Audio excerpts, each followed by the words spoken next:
Hello friends, welcome to the Engineering Funda family. In this video, I will discuss the physical design of IoT. Here, I will explain the physical aspects of designing an IoT system. Let's start this session with the basics of the physical design of IoT. When you design a system, it doesn't just mean designing a single device.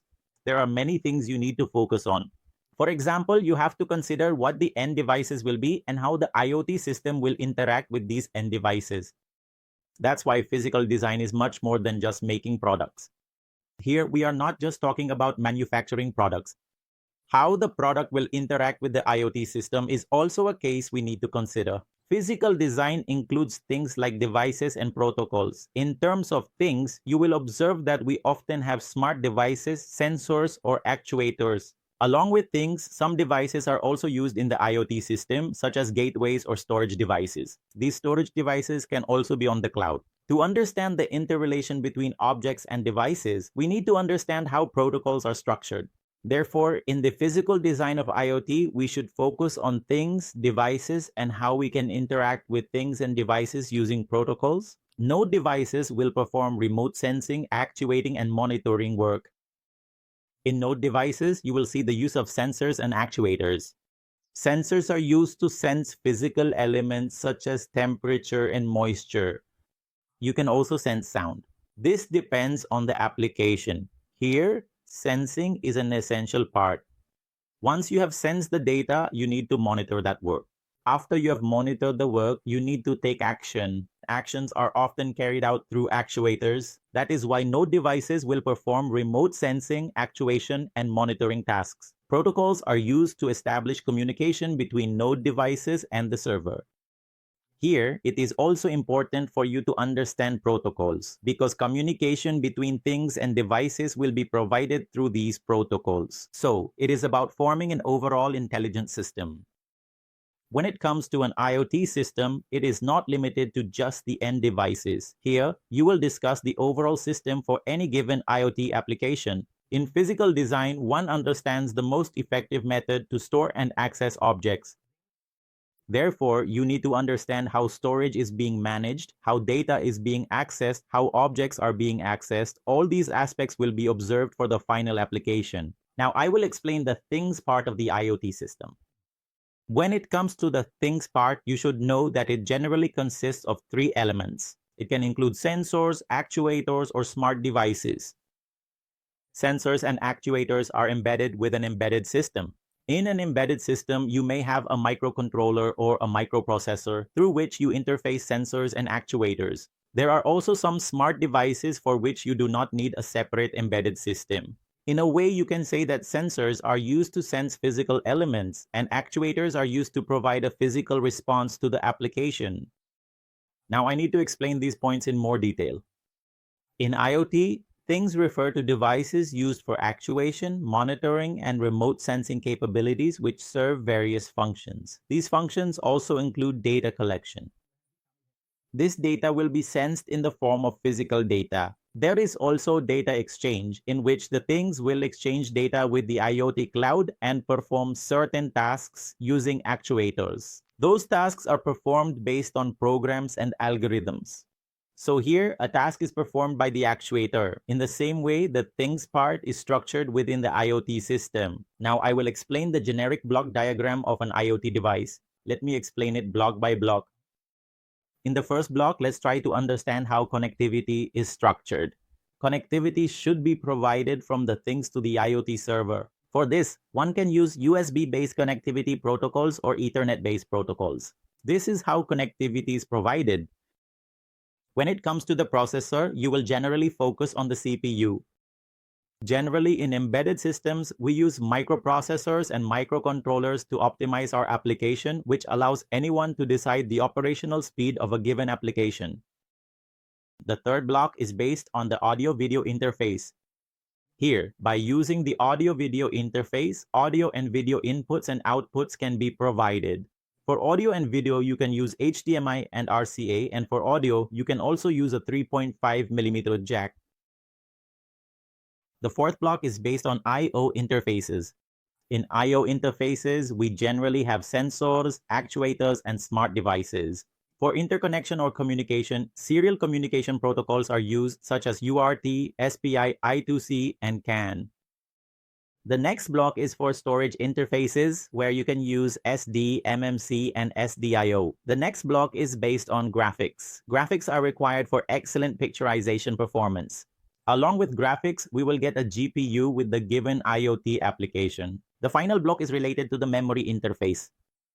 In memory interfaces, nowadays we use DDR5, but in previous applications for the given IoT application, we use DDR1, DDR2, and DDR3 for the memory interface. Now I will give a brief overview regarding IoT protocols. IoT protocols mainly provide the communication path between devices and things. In IoT, we have things. Those things include sensors, actuators, and smart devices. The things will interact with the IoT server, which is on the internet. Here we will use the internet itself for communication. That communication establishment is defined by IoT protocols. IoT protocols provide the foundation for the IoT system. They make network connectivity easier and establish communication between devices and applications. To achieve network connectivity and communication between devices and applications, it is essential for us to understand IoT protocols. IoT protocols allow devices to exchange data over the network. Network here means that we are exchanging data over the internet. IoT protocols define the following essential aspects. The first is the data exchange format. The format in which we exchange data is defined by IoT protocols. For example, at the network layer, IPv4 or IPv6 can be used. At the data link layer, you can use protocols based on Ethernet or token ring. The data exchange format will be determined based on the protocol. There will be data exchange formats based on the base protocol.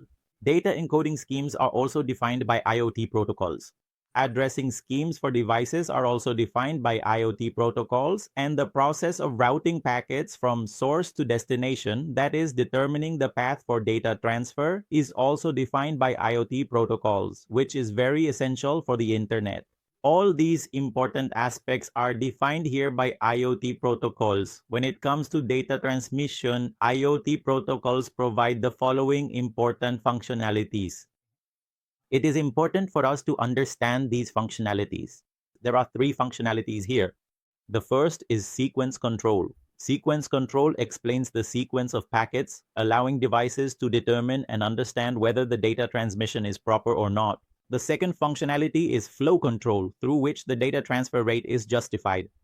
If a high data transmission rate is required, then the IoT protocol will justify it based on the requirements using these functionalities. Here, flow control is maintained between the source and the destination, and if packet loss occurs, that is, when packets are missed or lost during transmission, then the facility for retransmission of those packets is also provided so that the lost packets can be sent again. These functionalities are enabled by IoT protocols based on the basic requirements.